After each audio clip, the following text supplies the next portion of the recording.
This evening we have Richard Pastore with us. He's graciously expressed an interest in having us talk to him about his writing and his approach to writing, and maybe talk a little bit about any advice he might have for other writers out there. So I think we're just going to jump in, and Richard, why don't you just start by talking about what you've written, or let's start with that. I'm maybe an aberration in some ways, because I have been writing short stories, mostly, or essays, or almost anything that pops in my head that I feel inspired to write since I was probably 14 or 15 is when I started. And yet, only until very, very, very late in life did I decide I wanted to actually look into publishing anything. And because writing, like, I guess cooking, gardening, a couple of things like that are passions of mine, but they're not my career. So I need them. I feel when I have all three going in the summer, it's like, I'm in heaven. So I need them. They're excellent outlets for me. They're creative outlets. But I never considered doing them, any of the three, as like cooking for other people. I do all the time, but to package and sell never occurred to me. So I have a lot of experience. I've always given things to my friends, and they always enjoy and even look to me to write stuff for them. Sometimes they'll come up with ideas, and I'll write a short story for them. So, but about 6-7 years ago, I realized I had a problem in my entire life with completion.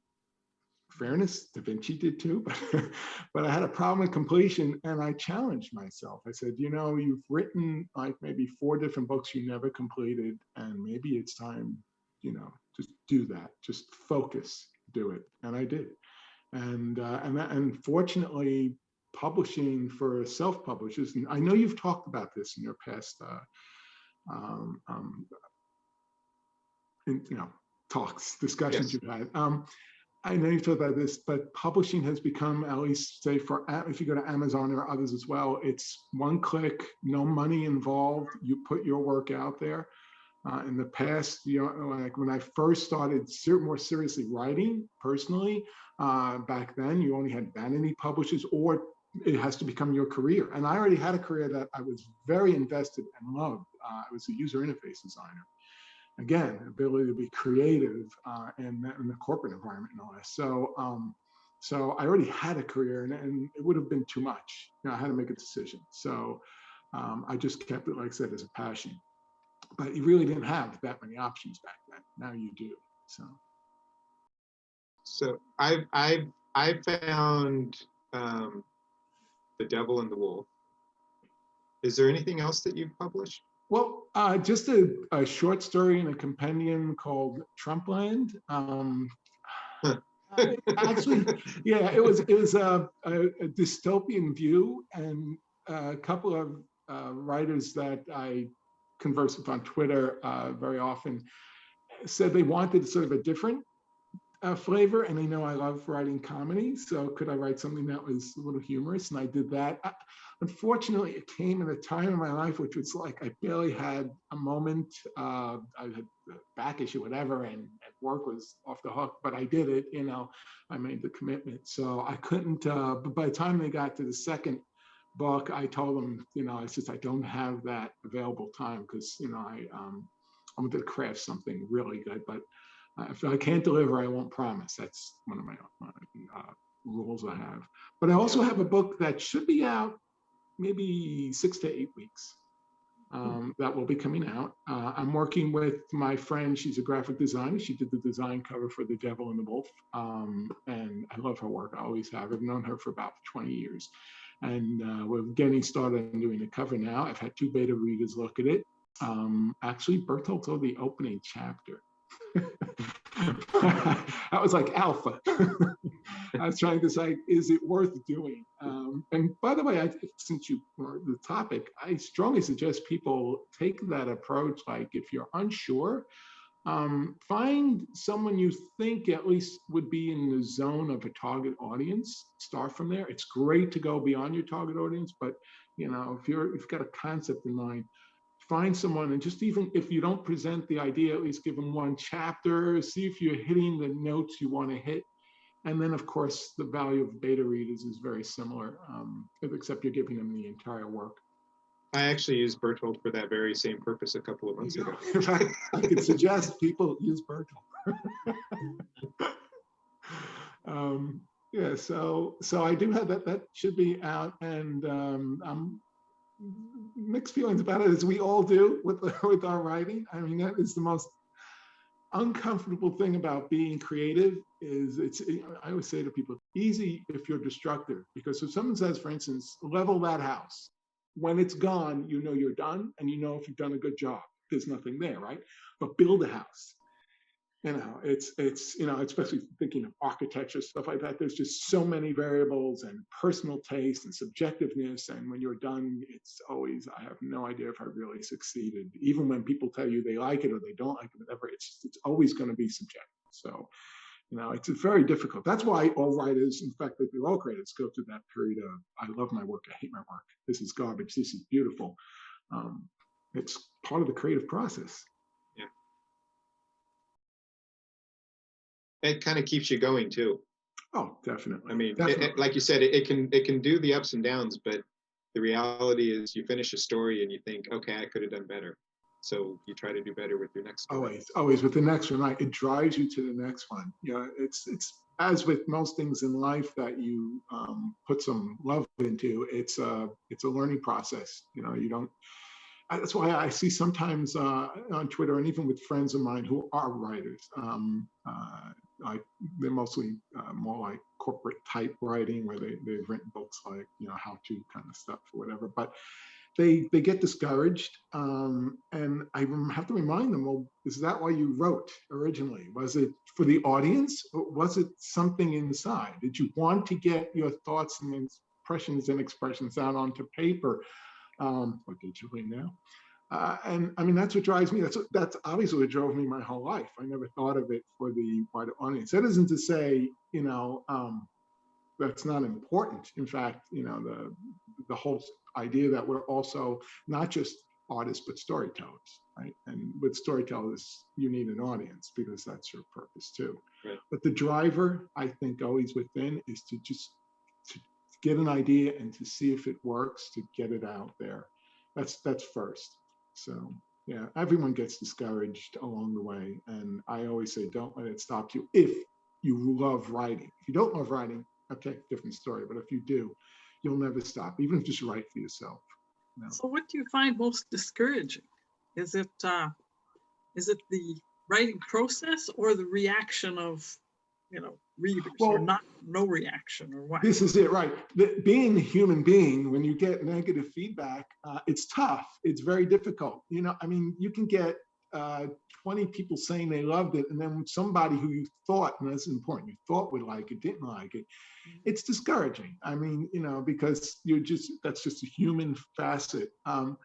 But again, I said I was a user interface designer, and one of the first things you learn in that field is get your ego and throw it in the trash can, because you will never design a usable system if you think you've done it perfectly and you don't care about the feedback. The whole point is you're designing for the broadest number of users. And if you think this is easy and someone comes across and they're having trouble, no, it's not the user, it is your design, because it's the whole point of your existence is to make sure you design for everyone that you can an easy system. So you learn very quickly to accept and appreciate negative feedback.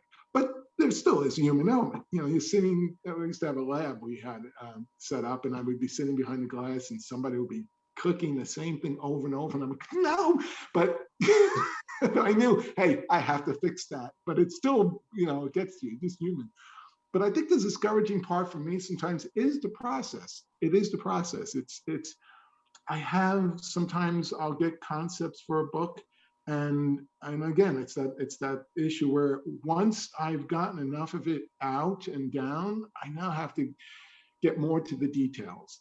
And that's difficult. I mean, for me, it depends how people's minds are structured. Some are very detail oriented, some are more, bigger picture kind of thing. And I fall in the latter group more often than not. And so once I've hit that point where, I feel like that creative rush is done, now it's like, okay, now you have to work. And that can get, but you force yourself. You get in there. And then, as you mentioned, Mark, that once you get to that finished product, wow, I have to say, I've had a lot of experiences in my life where they just, are through the roof. Most wonderful experience you can imagine. But in that top 3 is the first time I opened the box and picked my book up out of it. Yeah. Nothing beats that. Really nothing. So. Yeah, actually, that's one of the best arguments for going through the trouble of making a print book. So you can pick it up and open it up and right, it's pages. And you can show it to friends and look, I actually did a thing. Say to yourself in conversations, don't mention the book, don't mention the book. Hey, you know what? Yeah, exactly. You don't want to be that, right. Writer who somehow magically your book ends up being the Christmas gift for everybody on your list, right? I've done that. I'd actually tell people, makes a great stocking stuffer. Oh, it looks good on the exactly. Well, the last book that I published, a friend of mine actually bought 13 copies to give to friends of his. Wow. Yeah. Wow. So, but you've mentioned some things that I think are really important, and it's something that I frequently say to someone who says, hey, I want to try to write a story, or I want to try to write this, or I'm just starting. And one of the pieces of advice I always give them is, okay, if you're just starting, just write for yourself, just to see if you can do it, if you like what happens. But if you keep going, I mean, you can always just write for yourself if that's what your objective is. But if you want to eventually publish, then yes, you need alpha readers and beta readers and Charlie reader, not Charlie, whatever is after alpha and beta in the Greek alphabet. But you need readers, and you also have to accept that it's simply impossible for everybody in the world to like what you wrote. And sometimes the best feedback is the negative feedback. Yeah, definitely. And just let me add to that, though, sort of a side note is understand your audience. Like let's face it, I know, I don't want to box people into genres. I mean, because you don't want to box creativity in, but then think about who the type of reader that would enjoy your book. And remember that when you're trying to promote it or when you're trying to describe it, you always remember who it is that you believe at least would be the receivers of this. And then of course, if it goes broader than that, that's always wonderful. And you will get, as people give reviews, people who don't say normally read in that type of genre or something, you'll get feedback from them that's definitely worthwhile, because not only for your next book that still may be in that genre, so you could hit that broader audience, but if you decide to do something different, I mean, you've got a little leg up there thanks to people who said, well, normally I don't, enjoy this sort of thing, but there were good parts and bad parts, and you go to those bad parts and you say, I understand now. Yeah. Yeah, that reminds me of that post that Bertolt put out just yesterday, I think, about the zombie apocalypse book. Where you say you don't normally read that, but you enjoyed that one. So right. Well, I was going to say, Richard, I'm not sure what genre I would even say your book is. I don't know what to compare it to. Oh, I loved it. Thank you. Oh, thanks. But you embarrassed me. It is what I would call comedy fantasy, and there are a number of authors who write in that area. My favorite, which I've mentioned in almost every book I ever write, is Christopher Moore, but there's also Neil Gaiman. I mean, everyone's very familiar with him. Terry Pratchett, and Roger Zelazny was one of the first who wrote that I know that wrote in fantasy, and very often in his books, some of his books were very straight, serious, etc., but many of them were elements of comedy, and seeing them mesh so well together without becoming hokey, that is, I mean, I probably have to give the biggest tribute to him. That man was that definitely set me on the road of this is the audience that I want to reach. This is the type of writing I enjoy. I've written other things, I said, for friends. Sometimes they will read something and I'll write like almost a fan fiction for them if I know it well, things like that. I don't know. It's just something I've done. I give gifts of cookies at Christmas, short stories, it's an odd assortment. So I started reading The Devil and the Wolf. I hoped I have it finished by today, but I haven't. I'm about 2/3 of the way through. But I have a question for you. Sure. After getting as far as I have in it, are you a fan of the Holy Grail? Oh, Monty Python. Let me just say, I'm a fan of almost all comedy, and of course, Monty Python would be there, and the Holy Grail. But go ahead. Well, so there are scenes in the book where I feel like this is Monty Python doing angels and devils. Could be. I just, here and there, it's like, oh God, this just feels so Monty Python-esque. Let me tell you that, especially with that book, but when I write comedy, most of it is free flowing. So of course it's coming from a background of all the things that have affected me, from a young age, because my father and my mother, my whole extended family were very much into comedy. Some of my cousins draw cartoons, we put on skits, around Christmas, etc.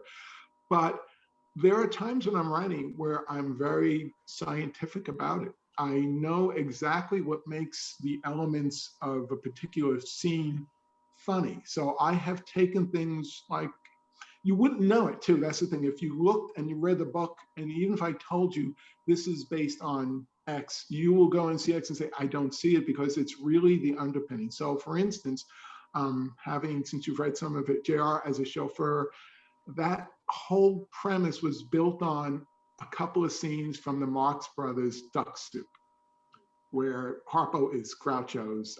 In fact, their whole interaction is structured on Marx Brothers, where in the Marx Brothers, if there is an authority figure, they go for the authority figure, whomever it is. They lampoon him, they drive him crazy, etc. But in the lack of an authority figure, there is a pecking order where Groucho is the authority figure now. Yeah. So that is, like I said, that is intentional. I sit there sometimes and I will structure scenes and understand the underpinnings and base them off of things I've watched or learned over the years.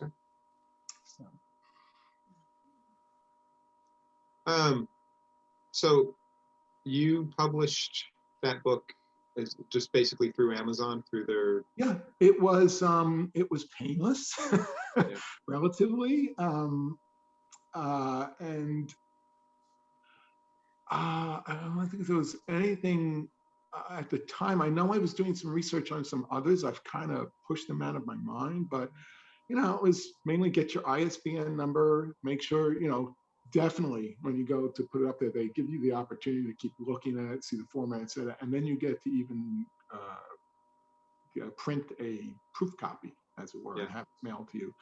Definitely do those steps. So I think I have a question for everybody here. How carefully did you look at the proof copy before you officially, finally hit publish? Okay, I'm going to be honest, not as well as I should have. Me too. I'll tell you why. This is part of the story of the publishing thing, my first book. But I did take care of things like, working with the graphic artist, making sure that I did the formula for number of pages so the binding would line up and all that. She has experience with these kind of things too, so she knew not to make something like straight line on the binding thing, so you have some wiggle room.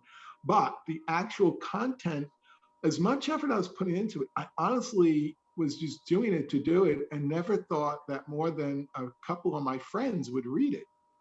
I wasn't expecting it to go to a wider audience. And then one day, it was up there and I was just, telling all my friends, my neighbors, look, and I bought the copies, and I gave it to them. And that was where my mind was. And then all of a sudden, Amazon, a review showed up from someone, I had no idea who it was, and she loved it. I love this book. I love it. I said, people are reading it. So I did a pastor, and I found, oh my gosh, there's so many mistakes that I wouldn't have normally cared about. Yeah. So I did.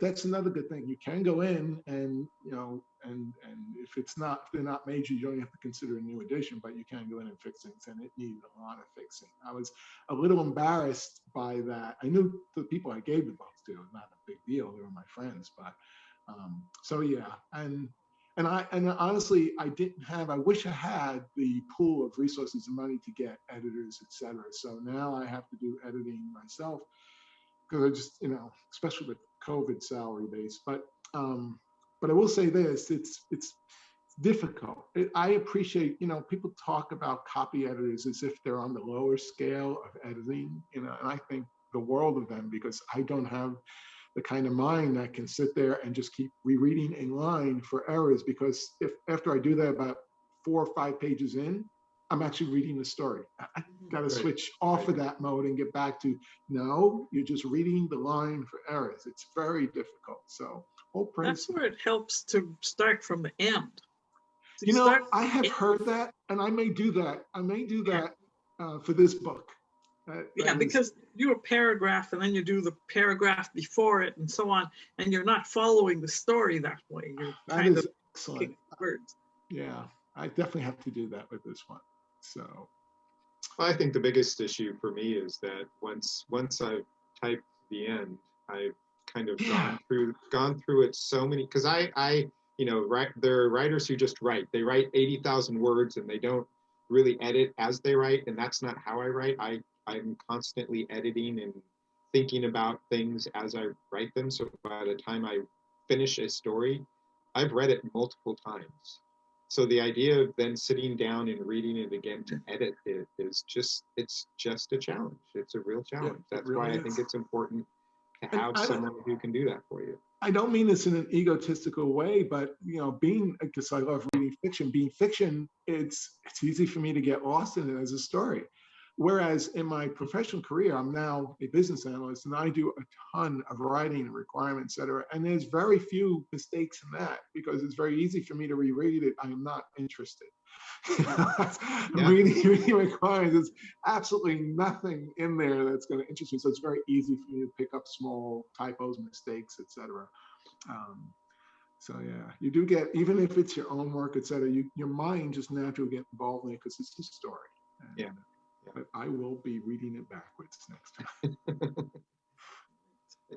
When I get my proof copy, I'm so ready to just push publish and be done with it. I just kind of like thumb through the pages real quick. Okay, looks okay. Let's go. Yeah, really? I get that. Well, I didn't actually get a proof. I mean, I think I did get proof copies back when it was CreateSpace, but KDP does something different.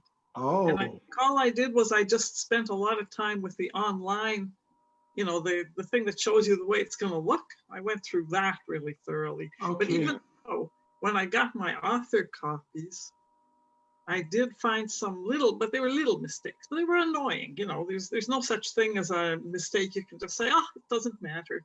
They bug you. They're like little bugs. Yeah. I'm glad you told me that, because when I did publish The Devil and the Wolf, that was CreateSpace originally. So I haven't done it yet through Amazon. So now I know. Thank you. That there won't be maybe the proof copy, because they did have that. But yeah, I think it just goes direct to author copies. Now, what you can do is you can publish it and just get one author copy. But I think once it's out there, someone might buy it. Yeah, and there's no way I'm going to keep my mouth shut once it's out. Yeah, right. Exactly. Right. That's exactly. Look, I have a book. Yeah. Like that post I wrote a while ago about fixing an ebook, because it turns out that if a bunch of people buy it and then you find mistakes and you fix the ebook, you upload your thing again, anyone who buys it from then on will see the corrected copy. But the other people don't automatically get updates. It doesn't always download a new version unless I think you physically say download. Yeah, you have to go through some sort of song and dance with Amazon. You have to show them, I'm going to fix this and I'm going to fix that, and then they'll say, okay, fine. So you do that, and then they'll push out the corrections. Otherwise, they won't. So the first people who buy it are going to get the imperfect copy. Those are more valuable. Yeah. So, Yeah, that's true. I don't know if it works for ebooks. When we become bestsellers and famous and everything, the mistake is going to be worth more than the perfect. That's true. Like the stamp with the king's head upside down. Or Yeah, whatever. exactly. double time. Everything I've published, I've ended up having to go back in and correct some typos, Yeah, a few weeks or a month or two after.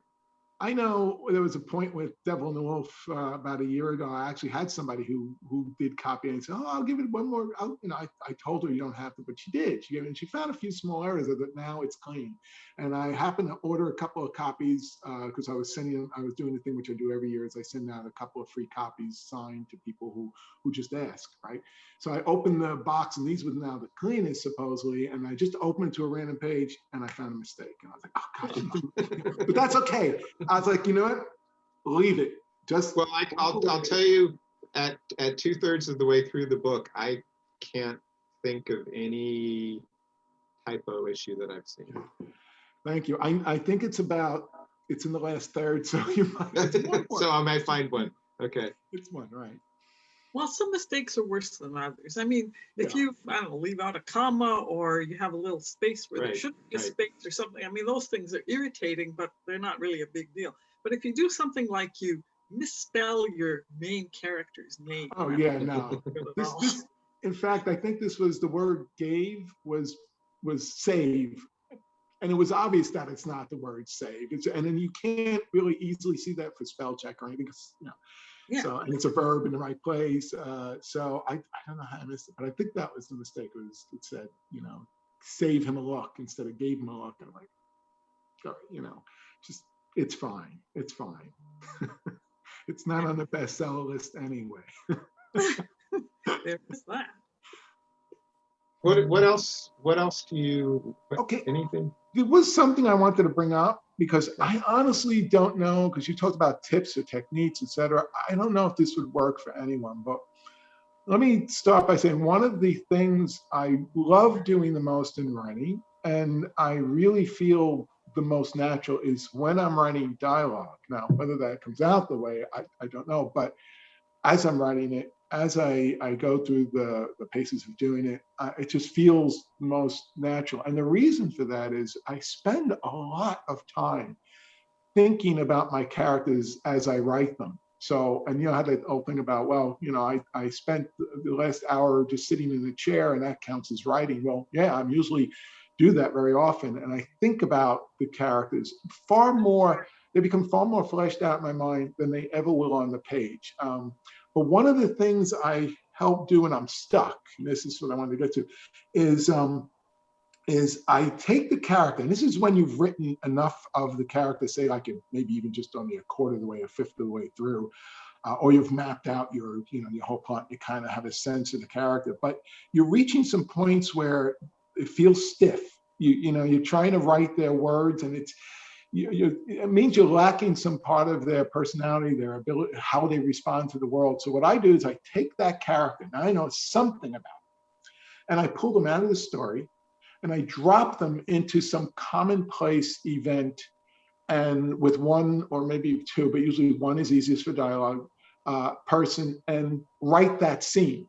Has nothing to do with the book. So, for instance, I will take my current book, Perseus, right, Greek hero, etc. I will take him out of that story and drop him in a cab, trying to get to a place in New York with a cab driver, giving directions, etc. I actually did this. I think I don't blog that often, but I do have something where I put him as a child trying to buy a toy in a toy store. So I got to the point where I just read that. I just okay. So you do. So he equivocates, whatever, and again. I could make him any way I want, but I just try to go with what I know and what might feel natural. And I've done this many, many times. Returning, one of my favorites to fall back on is returning a gift with a very difficult person, because it's like, do they become, very aggressive? Are they just more meek? Do they refuse to walk away, but they, whatever. So and again, if it's comedy, you can make those, humorous or not, but even if it's serious, suddenly put them in an ER room, whatever it is, to get at maybe more of the core of the character. And hopefully for me, that has worked on those few times I've been super stuck. Like I said, it just doesn't feel like I'm getting the natural rhythm and reaction from that. Because when you do, as you may realize, sometimes you'll write things and they'll say things you weren't actually typing. They'll sort of say things that you weren't expecting. I know it happens. I hear that happens to everybody at some point. It's like, I didn't really, it's them. But that's because in your mind, you now have a full enough construct that can happen. So it becomes almost intuitive how they think and act. So yeah, I don't know if that's useful for people, but give it a shot. And in fact, I'd be curious to know if it's helped anybody to do that. Take the character out. And again, you don't even have to write the whole scene. Just write enough until you go, aha, I got it. I have this quality. I wasn't coming out in the book, but this is one of their qualities. They're obstinate or whatever it is. So. Yeah, it sounds worth doing. Yeah. I have to try that. Great idea. One of the things I'm struggling with in what I write these days is when it comes to dialogue, and when I read things that I wrote years ago, I have a lot of scene setting and things happening besides just the words of the dialogue. And when I write now, I really struggle with that part of writing dialogue. I can do the dialogue, but how they're acting or what's happening around them, I don't, for some reason, I can't really do that very well these days. I heard one tip once, and I wish I could remember who gave this to me a couple years back. It's something similar. I was having trouble writing an action scene. And someone said, go look at a comic book and go to the action scene because there's dialogue happening, there's things happening. Right. And the action is very often with 4 or 5 or 10 players at one time. And watch from panel to panel what happens, how they slice up the action, how the dialogue moves it. And actually, that kind of helped. I started looking at some. I don't know how much it helped, but I could just also suggest that. Try looking at a couple of panels in the comic book. Interesting enough, because that is the, sort of the requirement. They're stuck. They have to do that. They're on a still image media trying to convey action and dialogue at the same time. So maybe that. Yeah. Yeah. Okay. Well, thank you, Richard. Again, I'm sorry. Go ahead. No, go ahead. Oh, I love this. I can't thank you all enough. And I also especially just happy that people are also listening to indie authors more. I mean, that just, because that's where art always really happens. I mean, honestly. Yeah. When it's not, nothing against the corporate writers, obviously, because some of them are my big heroes, but when there's that freedom of just creation, that's the best. So thank you. Well, we've talked about this, that what we find in indie authors are stories that it seems we don't ever read in traditionally published books. I think The Devil and the Wolf is a good example. What traditional publisher would touch that? Not because there's anything wrong with it, but it's just not. It's not a genre. It's the kind of story that an agent or a publisher would respond back and say, "Oh, I really liked it, but I just don't know how I." Right. Is it a product to them? And I don't blame them, because that's what drives the industry. It's product. Yeah. I don't know, but again, not to dissuade anyone out there. If you think it's a product to make an HBO series, right. But no, I'm kidding. I'm kidding. But it isn't, and that wasn't. Again, my goal was just to finish. And also, I've mentioned this a lot in my taglines or whatever. I honestly just love making people laugh.